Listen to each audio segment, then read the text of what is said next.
So there's two dimensions to this. One, of course, is why is it that France continues to be subject to these attacks disproportionately? But then also the immediate communication with the public, both within Strasbourg and in France more broadly.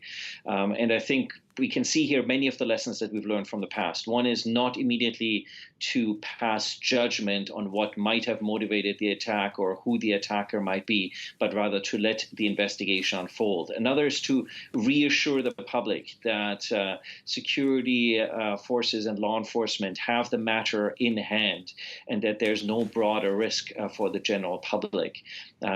And of course, I think from a national perspective, we will need to see the Prime Minister and the President have the back of his intelligence and security forces, because this is, of course, a difficult situation. Here's an individual who was on the radar of security forces, where there was a raid on the individual's home, but unfortunately, the surveillance didn't establish that the individual was home. So when they did the door kick, he was clearly able to have been tipped off and to get away, and so as a result posed a risk to the public. And so there'll be questions about how it was possible to run a raid on his apartment without having assurances that he would actually be home and to apprehend him, because of course now that he knew that law enforcement was after him, he was much more likely to engage in a violent act because he knew he was going to be apprehended sooner or later. So if he was going to engage in action, it was going to be now or never. So yes, they did the right thing in terms of the allocation of resources and having the individual on their radar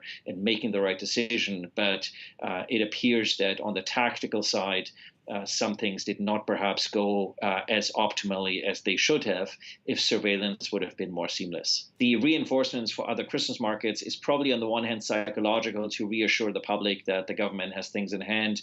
And on the other hand, it's because law enforcement will be focused tactically on apprehending this individual, which means that they don't probably have all the resources necessary to investigate what broader links he might have with other individuals and to what extent he was a so-called lone wolf, although we know that lone wolves always have supporters or people who are at least somewhat aware of their potential actions.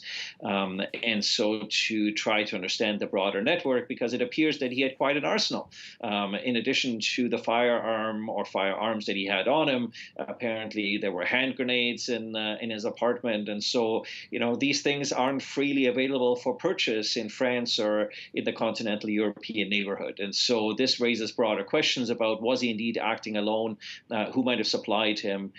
And does that network of suppliers either pose a threat by virtue of supplying other individuals, or is he potentially part of a broader but loose sort of organized network where he and his arsenal was discovered, and yet so other people might now be on the run and as a result pose a risk elsewhere as they try to engage in terrorism acts before they are identified and apprehended by security forces. So the unknowns in these initial hours are always the most difficult for intelligence, for both criminal and security intelligence.